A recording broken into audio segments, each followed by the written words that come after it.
ایک نوجوان گانے گایا کرتا تھا، اس کی آواز اچھی تھی۔ حضور غوث پاک رضی اللہ تعالیٰ عنہ نے اس سے منع کیا۔ ایک دن راستے میں جب اس کی ملاقات ہوئی حضور غوث پاک رضی اللہ تعالیٰ عنہ سے، تو حضور غوث پاک رضی اللہ تعالیٰ عنہ نے اس سے منع کیا، اے نوجوان تیری آواز اچھی ہے، تو گانے مت گایا کر۔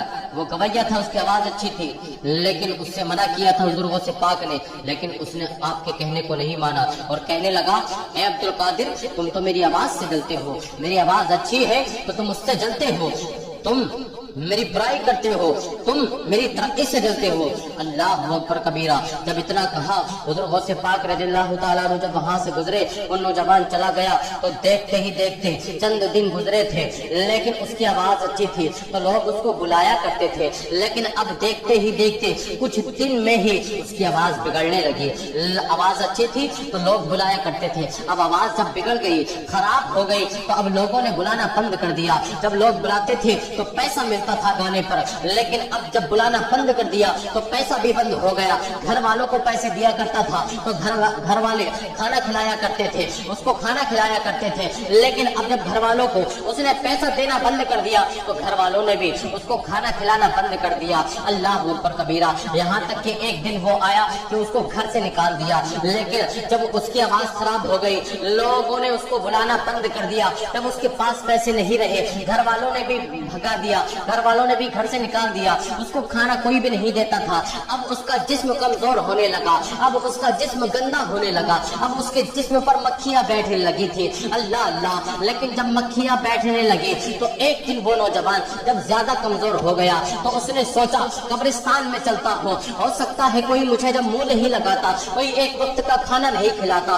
تو میرے مرنے کے بعد میں مجھے کوئی کاندھا بھی نہ دے۔ وہ نوجوان قبرستان میں آ کر کے بیٹھ گیا۔ اس نوجوان نے جب اپنے آپ کو قبرستان میں لے آیا، جب وہ نوجوان قبرستان میں آ کر کے بیٹھ گیا، اللہ اکبر کبیرہ، اس نے سوچا تھا کہ کوئی مجھے کاندھا نہیں دے گا، جب میں مروں گا تو قبرستان میں ہی رہ جاؤں گا، لیکن جب وہ قبرستان میں آ کر کے بیٹھا، اسے قبرستان سے حضور غوث پاک رضی اللہ تعالیٰ عنہ کا گزر ہوتا ہے۔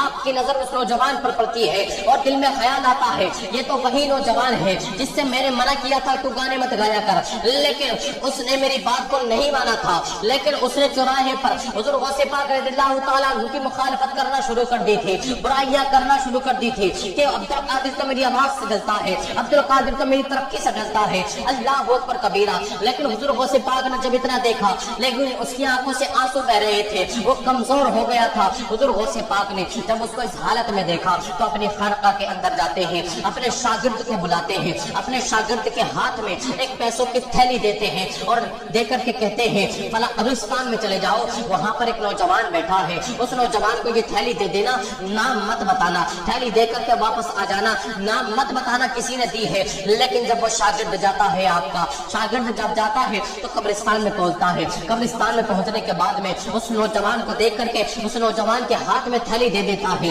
اور تھیلی دینے کے بعد میں جیسے ہی تھیلی دی، اس نوجوان نے اوپر نظر اٹھا کر کے دیکھا تو کہا، اے فلاں شخص تم کون ہو؟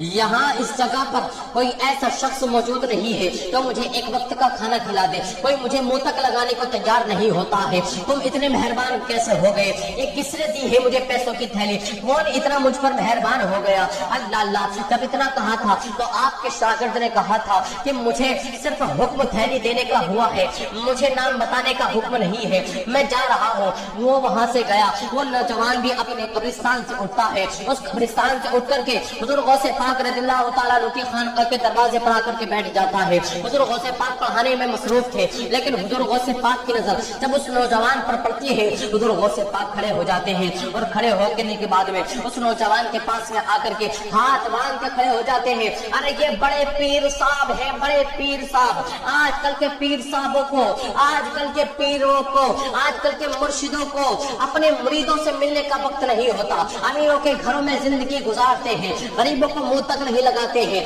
لیکن یہ بڑے پیر صاحب ہیں، یہ کتنے بڑے پیر ہیں، یہ اتنے بڑے پیر ہو کر کے اپنے اس نوجوان سے مل رہے ہیں جو آپ کی مخالفت کرتا تھا۔ اللہ اللہ۔ لیکن آپ نے اس نوجوان کو دیکھا، دیکھنے کے بعد میں اس کے سامنے کھڑے ہو گئے آ کر کے اور کہا کہ اب بھی کسی چیز کی کمی رہ گئی ہے؟ اب کیا چاہتا ہے؟ اگر کچھ اور بھی چاہتا ہے تو مانگ لے۔ اس نوجوان نے کہا حضور میں تو سوچتا تھا کہ آپ میری مخالفت کرتے ہیں، سارا زمانہ میرا نہیں رہا، میرا دشمن ہو گیا، لیکن آپ تو سوچتا تھا آپ تو میرے اپنے نکلے۔ آپ نے مجھے ایک وقت سمجھایا تھا کہ تیری آواز اچھی ہے تو گانے مت گایا کر، لیکن میں نے آپ کی بات نہیں مانی تھی۔ حضور میں آج آپ کا مرید بننا چاہتا ہوں، حضور میں آج آپ کی بات ماننا چاہتا ہوں، کیا آج بھی میری توبہ کرنے سے رب راضی ہو جائے گا؟ آپ نے کہا تھا کہ تو توبہ کر لے تیرا رب راضی ہو جائے گا، رب کائنات تجھے معاف کر دے گا، تیرے گناہوں کو بخش دے گا۔ کیا آج بھی میرے ان حالاتوں پر رب تبارک و تعالی مجھے معاف کر سکتا ہے، میرے گناہوں کو بخش سکتا ہے؟ اللہ اکبر کبیرہ۔ اتنا کہنا تھا، حضور غوث پاک رضی اللہ تعالیٰ عنہ ارشاد فرماتے ہیں ارے توبہ کرنا تیرا کام ہے، اور صرف بخشوانا نہیں بلکہ تجھے ولی بنانا میرا کام ہے۔